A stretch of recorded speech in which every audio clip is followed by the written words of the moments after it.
જોઈશું સમાચાર વિસ્તારથી। લોકસભાની ચૂંટણી દેશમાં 7 તબક્કામાં યોજાશે, જેને લઈને રાજકીય પક્ષોએ પ્રચાર પ્રસારના શ્રી ગણેશ કર્યા છે। ત્યારે આજરોજ ગુજરાતના મુખ્યપ્રધાન ભૂપેન્દ્રભાઈ પટેલ નવસારી આવી પહોંચ્યા છે। નવસારી જિલ્લા ભાજપના વિવિધ મંડળોના કાર્યકરોને અને નવસારીના પ્રબુદ્ધ નાગરિકોને સંબોધશે। નવસારી જિલ્લા ભારતીય જનતા પાર્ટી દ્વારા અપેક્ષિત કાર્યકર્તાઓની બૃહદ બેઠક તથા પ્રભાવી મતદારો સાથે ગુજરાતના મુખ્યપ્રધાન ભૂપેન્દ્રભાઈ પટેલનો સંવાદ કાર્યક્રમ યોજાયો છે। નવસારી લેઉવા પાટીદાર સમાજની વાડીમાં કાર્યક્રમ યોજાઈ રહ્યો છે। આ બેઠકમાં નવસારી લોકસભાના નવસારી, જલાલપોર, ગણદેવી અને ચીખલી વિધાનસભા કાર્યકરો અને પ્રભુજી નાગરિકો કાર્યક્રમમાં ઉપસ્થિત રહ્યા છે। સાથે જ નવસારીના તમામ કાર્યકર્તાઓને એક સૂત્ર આપવામાં આવ્યો છે કે વી આર ફોર સીઆર, કારણ કે જ્યારે સતત ચોથી વખત નવસારીના સાંસદ અને ગુજરાત પ્રદેશના પ્રમુખ CR પાટીલને નવસારી લોકસભાની ટિકિટ ફાળવવામાં આવી છે, ત્યારે તેઓ આખા ગુજરાતના પ્રવાસે હોય તો નવસારીમાં નહીં આવે તો પણ નવસારીના કાર્યકર્તાઓની તેમજ અધિકારીઓ પદાધિકારીઓની એ જ ફરજ બને છે કે તેમને વધુમાં વધુ જ્યારે 25 સીટો 5 લાખથી વધુ તો નવસારીની સીટ 10 લાખથી વધુ મોટો જીતાડવા માટેની આ એક કાર્યશાળાનું આયોજન કરવામાં આવ્યું છે। સુરતમાં લોકસભાની ચૂંટણીને ધીમે ધીમે માહોલ બનાવવા પ્રયાસ થઈ રહ્યો છે, ત્યારે ભાજપ દ્વારા આ ચૂંટણીમાં જીત મેળવવા માટે એડી ચોટીનું જોર લગાવવામાં આવી રહ્યું છે। ત્યારે ભાજપે ડોક્ટર્સનું સ્નેહમિલન યોજાયું હતું। આ સ્નેહમિલનમાં ગુજરાત ભાજપ પ્રદેશ અધ્યક્ષ CR પાટીલ તથા ગૃહ રાજ્યમંત્રી હર્ષ સંઘવી પણ ઉપસ્થિત રહ્યા હતા। લોકસભા ચૂંટણીમાં ભાજપ દ્વારા મતદારોને આકર્ષવા માટે વિવિધ પ્રોફેશનલ્સના અગ્રણીઓ સાથે સંમેલનનું આયોજન કરવામાં આવે છે, જેના ભાગરૂપે ડોક્ટર્સ સાથે સ્નેહ મિલન કાર્યક્રમ યોજાયો હતો। ડોક્ટર્સની ઉપસ્થિતિ વચ્ચે CR પાટીલે કહ્યું કે ડોક્ટર્સના ફોનમાં 3000થી વધુ કોન્ટેક્ટ હોય છે, જેમાંથી એક ડોક્ટરે તમામ કોન્ટેક્ટને મતની અપીલ કરવી જોઈએ। જો કોઈને ઉમેદવાર સાથે ન બને કે યોગ્ય જવાબ ન મળે તો મને કહેજો, હું તમારી વાત તમારા વતી નરેન્દ્ર મોદી સુધી પહોંચાડવા પ્રયત્ન કરીશ। એક પણ મત વ્યર્થ ન જાય અને તમામ મતો ભાજપને મળે તો મોદી સરકાર વધુ મજબૂત રીતે ઘણા બધા કામ બાકી છે તે કામ પણ પૂર્ણ થઈ શકે છે। પણ મારે આપની પાસેથી વિશેષ અપેક્ષા છે। મારી વિનંતી છે આપ સૌને કે આપ સૌ આપના મોબાઈલમાં 500, 1000, 2000, 3000 આટલા નંબર સેવ થયેલા હશે, છે કે નહીં? આ નંબર તમે આવતીકાલથી આ દરેક નંબર ઉપર એ તમારા મિત્ર હશે, તમારી સાથે ભણવાવાળા મિત્રો હશે, તમારી સાથે બિઝનેસમાં પાર્ટનર હશે એવા લોકો હશે, તમારી સાથે ધંધામાં જોડાયેલા લોકો હશે, તમારી હોસ્પિટલ સાથે જોડાયેલા પેશન્ટ પણ હોઈ શકે। તમે એમને રોજ આ જેટલા નંબર તમારી પાસે છે એમને એક મેસેજ કરો। આ વખતે આદરણીય પ્રધાનમંત્રી મોદી સાહેબને ત્રીજી વાર હેટ્રિક કરીને પ્રધાનમંત્રી બનાવવાના છે। અબ કી બાર મોદી સરકારનું સૂત્ર સાર્થક કરવાનું છે। મોદી સરકારે અત્યાર સુધી તમામને ધ્યાને રાખી યોજનાઓ બહાર પાડી છે। હજુ આવનારા દિવસોમાં કઠોર નિર્ણયો લેવાના હોવાથી મજબૂત નેતૃત્વ અને સરકારની તાતી જરૂરિયાત છે। ત્યારે આપને સૌએ વડાપ્રધાન નરેન્દ્ર મોદીના હાથ મજબૂત કરવા માટે ભારે જંગીથી સંખ્યામાં મતદાન કરવાનું છે અને કરાવવાનું છે, તેમ વધુમાં પાટીલે કહ્યું હતું। રાજ્યના પાડોશમાં આવેલી સંઘ પ્રદેશ દમણ દીવ લોકસભા બેઠક પર ભાજપ કોંગ્રેસના ઉમેદવારોનો પ્રચાર પૂરજોશમાં ચાલી રહ્યો છે। આ વખતે ભાજપના ઉમેદવાર તરીકે લાલુભાઈ પટેલ અને કોંગ્રેસના ઉમેદવાર તરીકે કેતનભાઈ પટેલ ચૂંટણી મેદાનમાં છે। ત્યારે હાલ બંને પક્ષ લોક સંપર્ક કરવા એડી ચોટીનું જોર લગાવી રહ્યા છે।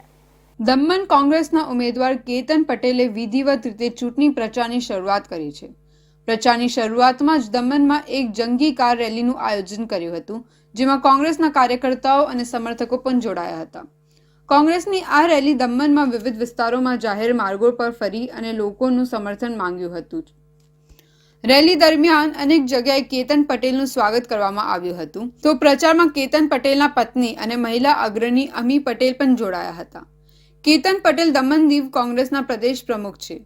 વર્ષ 2019માં પણ તેઓ આ બેઠક પરથી ચૂંટણી લડ્યા હતા, જો કે તે વખતે પરિણામો ભાજપના પક્ષે આવ્યા હતા, પરંતુ આ વખતે કેતન પટેલ સ્થાનિક મુદ્દાઓને લઈ ચૂંટણી પ્રચારમાં ઉતર્યા છે। આ વખતે કોંગ્રેસે ચૂંટણી પ્રચારમાં લોકોને મફત વીજળી આપવાનો વાયદો કર્યા છે. સાથે જ સ્થાનિકો માટે રોજગારીનો અભાવ, શિક્ષણ, વીજળી અને પાણીની સમસ્યાઓને આગળ ધરી તેઓ લોકો વચ્ચે જઈ રહ્યા છે અને જીત્યા બાદ દમણ, દીવ અને દાદરા નગર હવેલીને સંયુક્ત મિની એસેમ્બલી મળે તેવા પ્રયાસ કરશે તેવો પણ વાયદો કર્યો હતો. આમ આજે વિધિવત રીતે ચૂંટણી પ્રચારના આરંભ વખતે લોકોનું ભરપૂર સમર્થન મળ્યું હોવાનો કોંગ્રેસ ઉમેદવારે દાવો કરી દમણના લોકો બદલાવ ઈચ્છી રહ્યા છે. આથી આ બેઠક પર કોંગ્રેસ જંગી લીડથી જીતશે તેવો આત્મવિશ્વાસ પણ વ્યક્ત કર્યો હતો. વિધાનસભાનું ગઠન થાય તો જ આપણા અહીંયા ચૂંટાયેલી પાંખ અને જનપ્રતિનિધિ જે હોય એને પ્રતિનિધિત્વ કરવાનો ત્યાં મોકો મળે અને આપણું અહીંયા દમણ દીવમાં એક વિધાનસભા અને દાદરા નગર હવેલી મળીને વિધાનસભા સ્થાપિત થાય એ અમારું સપનું રહ્યું છે અને એ સપનું અમે સાકાર કરી રહીશું અને કોંગ્રેસ પાર્ટી તરફથી આ પહેલી સીટ અમે દિલ્હી આપીશું. દમણ, દીવ અને દાદરા નગર હવેલીમાં 98% વીજળી ઉદ્યોગો વાપરે છે, 98%, 98%, અને માત્ર 2% જે વીજળી છે એ આપણા અહીંયા લોકલ આપણા ખેડૂતો અને રેસિડન્ટ્સ વાપરે છે. અમે અમારા મેનિફેસ્ટોમાં લખીશું કે 2% વીજળી એટલે કે તમામ દાદરા નગર હવેલી, દમણ, દીવના રેસિડન્ટ્સોને ફ્રી કરી દેવાય. કેન્દ્ર શાસિત પ્રદેશ દમણ દીવ લોકસભા બેઠક માટે ભાજપ કોંગ્રેસ વચ્ચે ચૂંટણી જંગ રસપ્રદ બની રહ્યો છે અને બંને ઉમેદવારો પોતાના ચૂંટણી પ્રચારમાં જોડાયા છે અને મતદારોને રીઝવવા પ્રયાસ હાથ ધર્યા છે. ત્યારે કયો ઉમેદવાર બાજી મારશે એ તો ચૂંટણી પરિણામો બાદ જ સામે આવશે. તો ચૂંટણી સભા દરમિયાન કેન્દ્રીય મંત્રી પુરુષોત્તમ રૂપાલા દ્વારા રાજપૂત સમાજ વિરુદ્ધ કરાયેલી વિવાદિત ટિપ્પણીના વિરોધમાં સુરત ખાતે રાજપૂત કરણી સેના દ્વારા જિલ્લા કલેક્ટરને લેખિતમાં આવેદનપત્ર પાઠવી રૂપાલા સામે કડક કાર્યવાહી અને ટિકિટ રદ કરવાની માંગ કરવામાં આવી છે. રૂપાલાએ કરેલા સમાજ વિરુદ્ધ વિવાદિત નિવેદનના પગલે સમાજના લોકો દ્વારા સુરત જિલ્લા કલેક્ટર કચેરી ખાતે ભારે નારેબાજી અને સૂત્રોચ્ચાર કરવામાં આવ્યા હતા. રાજકોટ લોકસભા બેઠકના ઉમેદવાર પુરુષોત્તમ રૂપાલા દ્વારા ચૂંટણી સભા દરમિયાન રાજપૂત સમાજ વિરુદ્ધ વિવાદિત નિવેદન કરવામાં આવ્યું હતું. રૂપાલાએ કરેલા આ નિવેદન બાદ સમસ્ત ક્ષત્રિય સમાજ અને રાજપૂત કરણી સેના દ્વારા ભારે વિરોધ નોંધાવવામાં આવી રહ્યો છે. રાજ્યભરની અંદર ઠેર ઠેર રૂપાલા વિરુદ્ધ ઉકળતા ચરુ જોવા રોષ સમાજના લોકોમાં જોવા મળી રહ્યો છે. જાહેર મંચ ઉપરથી રૂપાલાએ આ મામલે સમાજની માફી પણ માંગી હતી, પરંતુ સમાજની એક જ માંગ છે કે રૂપાલા વિરુદ્ધ કડક કાર્યવાહી થાય અને રાજકોટ લોકસભા બેઠક ઉપરથી ટિકિટ રદ કરવામાં આવે. રૂપાલાના આ વિવાદિત નિવેદનના ઘેરા પ્રત્યાઘાત સુરતમાં પણ જોવા મળ્યા છે, જેના વિરોધમાં રાજપૂત કરણી સેના દ્વારા વિશાળ રેલીનું આયોજન કરવામાં આવ્યું હતું, પરંતુ અગમ્ય કારણસર માત્ર પ્રતિક રેલી સ્વરૂપે સમાજના ગણતરીના આગેવાનો જિલ્લા કલેક્ટર કચેરી ખાતે પહોંચ્યા હતા અને લેખિતમાં આવેદનપત્ર પાઠવી રૂપાલા વિરુદ્ધ કડક કાર્યવાહીની માંગ કરી હતી. રાજકોટ લોકસભાના ઉમેદવાર પુરુષોત્તમ રૂપાલા દ્વારા એક જાહેર સભામાં રાજપૂત સમાજ પર ટીકા ટિપ્પણી કરવામાં આવી હતી. તેના વિરુદ્ધમાં આજે રાજપૂત સમાજના તમામ આગેવાનો અહીંયા આવેદનપત્ર આપવા માટે ઉપસ્થિત થયા છીએ.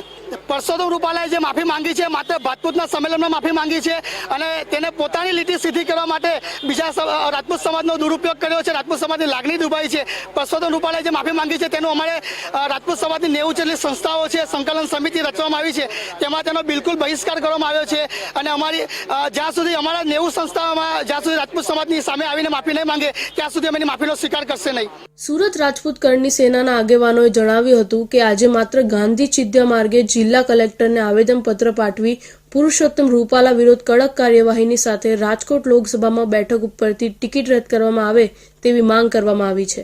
સમાજનો રોષ હજી શાંત પડ્યો નથી, જેને લઈ આવતીકાલે સમાજનું મહાસંમેલન યોજાવાનું છે, જે મહાસંમેલનમાં દક્ષિણ ગુજરાતના આગેવાનો ઉપસ્થિત રહેવાના છે, જે તમામ અગ્રણીઓની ઉપસ્થિતિમાં આંદોલનની રૂપરેખા નક્કી કરવામાં આવનાર છે. સુરતના નેચર પાર્કની જળ બિલાડીની દેશભરમાં ડિમાન્ડ જોવા મળી રહી છે. સુરતમાં 2006ના પૂરમાં જળ બિલાડીની જોડી તણાઈ આવી હતી. ત્યારબાદ સફળ બ્રીડિંગ થતા કુલ 43 જળ બિલાડી થઈ છે અને હાલ નેચર પાર્કમાં 26 જળ બિલાડી છે. સુરત મહાનગરપાલિકા સંચાલિત સરથાના નેચર પાર્કમાં રહેલી જલ બિલાડીને એનિમલ એક્સચેન્જ પ્રોગ્રામ અંતર્ગત દેશના અન્ય ઝૂને આપ્યા બાદ તેની અવેજીમાં જુદા જુદા 63 જેટલા પશુ પક્ષી મેળવવામાં સફળતા હાંસલ થઈ છે. જલ બિલાડી નેચર પાર્કને મળવાનો ક્રમ પણ ઘણો રોચક છે. 2006ના વર્ષમાં તાપી નદીમાં આવેલા પૂર વેળાએ અમરોલી વિસ્તારમાં ભરાયેલા પાણીમાંથી જલ બિલાડીની એક જોડી મળી હતી, જે જોડીને સરથાના નેચર પાર્કમાં રાખવામાં આવી હતી. ત્યારબાદ વન વિભાગ તરફથી એક જોડી નેચર પાર્કને સોંપવામાં આવી હતી. સ્વભાવે શરમાળ અને માનવીય હિલચાલથી દૂર રહેતી જલબિલાડીનું 2008માં નેચર પાર્કમાં બ્રીડિંગ શરૂ થયું હતું. 2013 અને 2014 સુધીમાં તે સંખ્યા વધીને 15 થઈ ગઈ હતી. જ્યારે 2014 અને 2015થી નેચર પાર્ક દ્વારા એનિમલ એક્સચેન્જ પ્રોગ્રામ અંતર્ગત જલબિલાડીની અવેજીમાં દેશના વિવિધ ઝૂમાંથી પશુ પક્ષી લાવવાની શરૂઆત કરાઈ હતી. શરૂઆતના તબક્કામાં પોપટ, શાહુદી, નીલગાય જેવા પશુ પક્ષી બાદ 2020 અને 2021માં રાયપુરથી 2 જલબિલાડીની અવેજીમાં 2 સિંહ લાવવામાં આવ્યા હતા. જ્યારે 2021 અને 2022માં રાજકોટથી 2 જલબિલાડીની અવેજીમાં 2 સફેદ વાઘ, 2 સિલ્વર તેતર, 2 શિયાળ લાવવામાં આવ્યા હતા. પાછલા 8 વર્ષમાં 17 જલબિલાડીની અવેજીમાં જુદા જુદા ઝૂમાંથી અધધ 63 પશુ પક્ષી લાવવામાં આવ્યા છે. સરથાણા નેચર પાર્કમાં આપણને 2006માંથી સુરતમાં તાપી નદીમાં પૂર આવ્યું હતું. ત્યારે પૂર ઓસર્યા બાદ રેસ્ક્યુ થઈ અને વન વિભાગ દ્વારા ફોરેસ્ટ આપણા ફાયર વિભાગ દ્વારા એક જોડી જળબિલાડીની મળેલી હતી ઝૂ ખાતે, અને ઝૂમાં ઓલરેડી એનું કેદ બનેલું જ હતું એટલે એમાં એને રાખવામાં આવી હતી. ત્યારબાદ 6-1 મહિના પછી ફરી એક ફિમેલ જળબિલાડી મળી હતી. એ ત્રણેયને સાથે રાખવાથી 2008થી આપણે ઝૂમાં કેપ્ટિવ બ્રીડિંગ સક્સેસફુલ એનું સ્ટાર્ટ થયેલું છે, અને અત્યાર સુધી કુલ મળીને 42 બચ્ચાનો ઝૂમાં જન્મ થયેલો છે.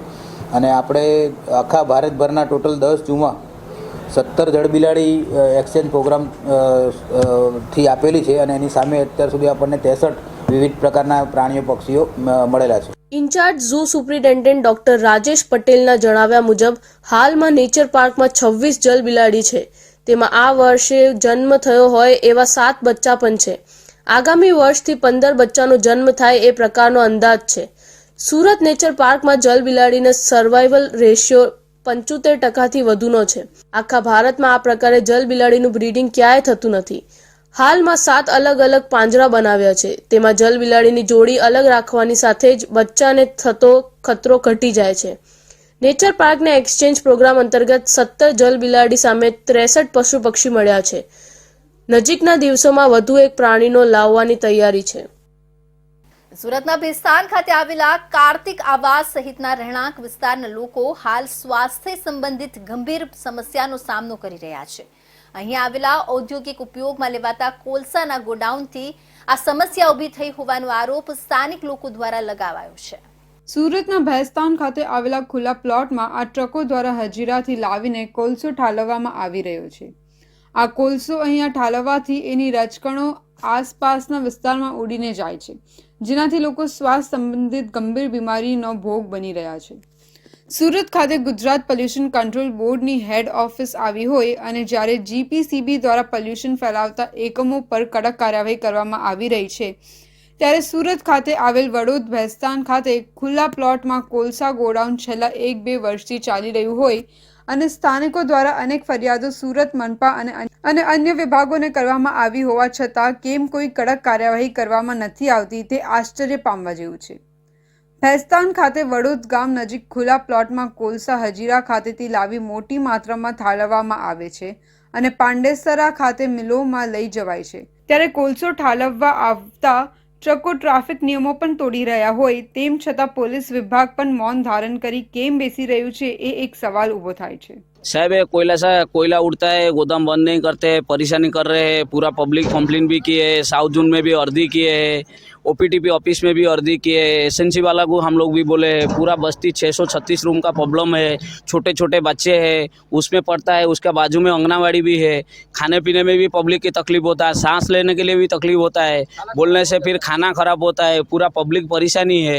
કાર્તિક આવાસના રહીશો જ્યારે આ ગોડાઉન માલિકો વિરુદ્ધ ફરિયાદ કરવા જાય ત્યારે તેમના વિરુદ્ધ જ કોલસા તથા અન્ય વસ્તુઓની ચોરીની ફરિયાદો લઈ તેમને શાંત પાડી દેવામાં આવે છે. આ કોલસાના ગોડાઉનથી આવાસ ખાતે આવેલ આંગણવાડીમાં ભણતા બાળકો પણ રોગચાળાના ભોગ બની રહ્યા છે અને સ્થાનિકો પણ ફેફસા અને ગળાની બીમારીથી ત્રાહિમામ પોકારી ઉઠ્યા છે.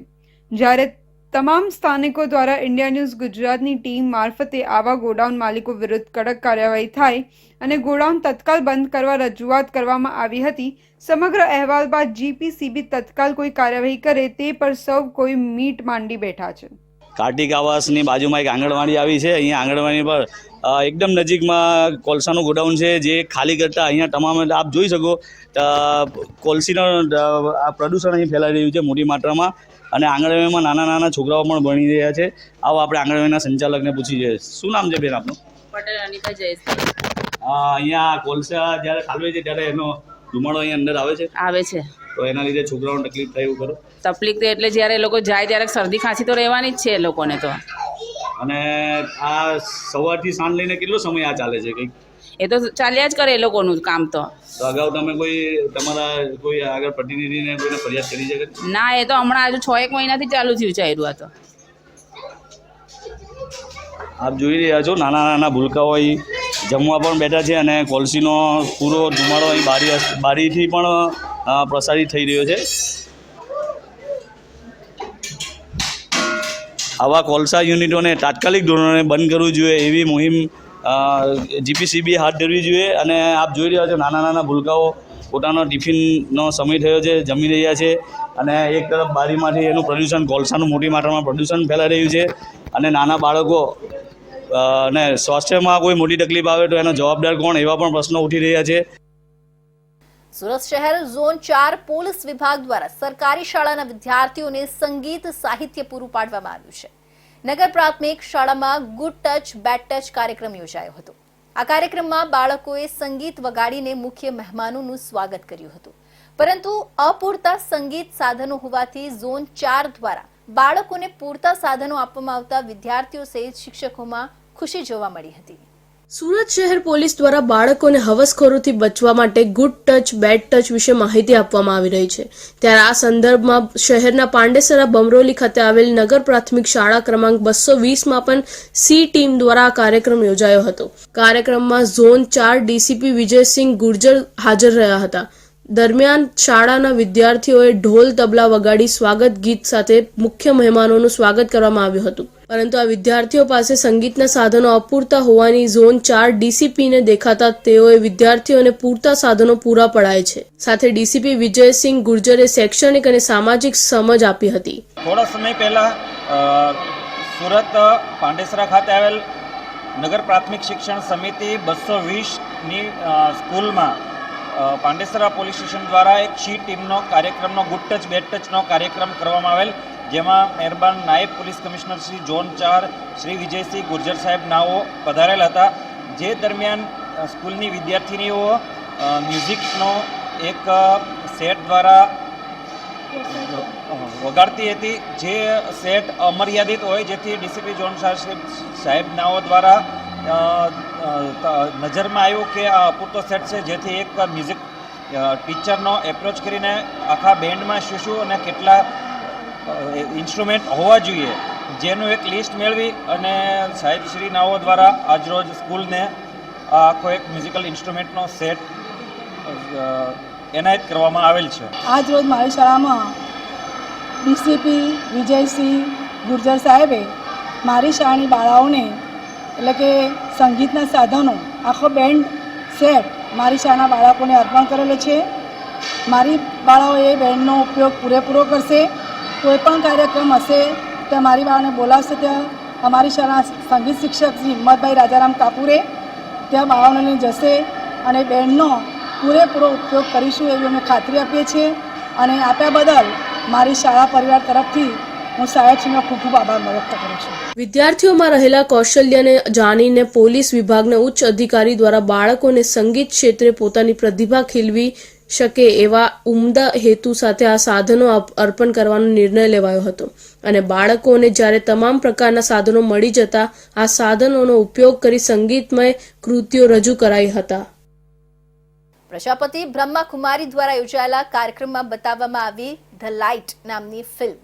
આ ફિલ્મમાં બ્રહ્માકુમારીની સ્થાપના કેવી રીતે થઈ, કેવી તકલીફોનો સામનો કર્યો, સમાજ માટે શું કાર્યો કર્યા, એ બાબતો દર્શાવવામાં આવી છે.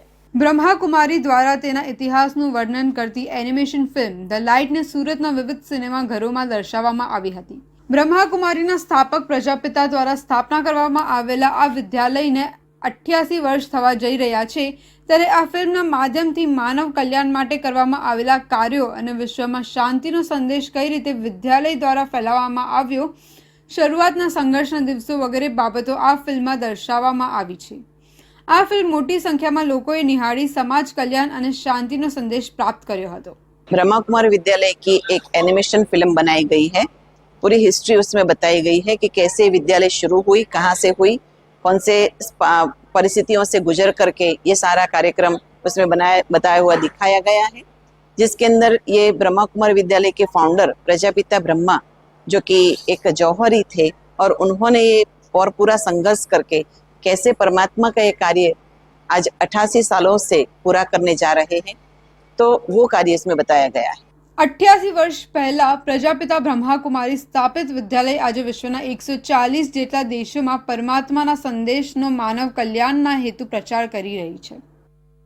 તો હવે વાત કરીએ લોખંડના સળિયા ચોરીના મસમોટા નેટવર્કની. તો કઈ રીતે સુરત ગ્રામ્યમાં ચાલતું હતું સળિયા ચોરીનું નેટવર્ક, કોણ કોણ સંડોવાયેલા અને માસ્ટર માઇન્ડ કોણ, સમગ્ર બાબતે જોઈએ અમારો આ અહેવાલ. સુરત ગ્રામ્ય એલસીબી પોલીસના જાપ્તામાં ઉભેલા આ ઇસમો સળિયા ચોર ગેંગના સાગરીતો છે. આ ગેંગ છેલ્લા કેટલા સમયથી સુરત ગ્રામ્ય વિસ્તારમાં સક્રિય હતી. તો બીજી તરફ પોલીસ મહાનિરીક્ષક અને પોલીસ અધિક્ષકની સૂચના હતી કે હાઈવે પર માલવાહક વાહનોમાંથી થતી મિલકત ચોરી મુદ્દે પોલીસ સતર્ક રહે અને અધિકારીઓની આ સૂચના બાદ સુરત ગ્રામ્ય એલસીબી પોલીસ વોચમાં હતી. એ દરમિયાન બાતમી મળતા પોલીસ હરકતમાં આવી અને ચોરેલા સળિયા ચોર ટોળકી સંગે વગે કરે ત્યાં જ પોલીસ ત્રાટકી અને કન્ટેનર ચાલકો સહિત માસ્ટર માઇન્ડને ઝડપી પાડ્યા હતા. એલસીબીને અંગત સોર્સ દ્વારા બાતમી મળેલ કે કામરેજ તાલુકાના કુસમાળા રિંગ રોડ ઉપર આવેલ ગોડાઉનમાં મહેન્દ્ર ચારણ તેના સાગરીતો સાથે મળીને હાઈવે પર પસાર થતા ટ્રેલરોમાંથી લોખંડના સળિયાની ચોરી કરાવવાનું નેટવર્ક ચલાવે છે જેવી બાતમી મળતા સદર જગ્યાએ રેડ કરતા સ્થળ ઉપરથી 11 આરોપી પકડાઈ ગયેલ અને સ્થળ ઉપરથી કુલ 2 ટ્રેલરમાંથી લોખંડના સળિયાની ચોરીની પ્રવૃત્તિ ચાલી આવતા મળી આવેલ. સદર જગ્યાએ પોલીસને રેડમાંથી કુલ 2 ટ્રેલર ઉપરાંત લોખંડના સળિયા અને આરોપીને અંગ ઝડતીમાંથી મોબાઈલ તથા અન્ય રોકડ રૂપિયા મળી કુલ 98,44,887 નો મુદ્દામાલ મળી આવેલ. પોલીસના હાથે ઝડપાયેલ આરોપીમાં મહેન્દ્ર ચારણ માસ્ટર માઇન્ડ હતો. મહેન્દ્ર ચારણ ગેંગ હાઈવે પર આવતા લોખંડ ભરેલા કન્ટેનર ચાલકોને વિશ્વાસમાં લેતા અને તેમની સાથે મળી કન્ટેનરમાં મૂકેલા લોખંડના જથ્થામાંથી એક ભાગ કાઢી લેતા. આવું અનેક કન્ટેનરમાં કરતા અને સળિયાનો મોટો જથ્થો થાય એને બારોબાર ઊંચી કિંમત વેચી દેતા હતા. કામરેજના કોસમાડા ગામની સીમમાં સમીર પટેલના ગોડાઉનમાં રેડ કરતા જ્યાં કન્ટેનરોમાંથી સળિયા ચોરવાની પ્રવૃત્તિ ચાલુ હતી એ જ દરમિયાન પોલીસ ત્રાટકી અને પોલીસ કન્ટેનર ચાલકો સહિત 11 લોકોને ચોરેલા સળિયા સાથે રંગે હાથો ઝડપી પાડી જેલ ભેગા કરી દીધા હતા. તો આ હતા સુરત બુલેટિનના મહત્વના સમાચાર. ફરી મળીશું નવા સમાચારો સાથે. ત્યાં સુધી જોતા રહેજો ઇન્ડિયા ન્યૂઝ ગુજરાત.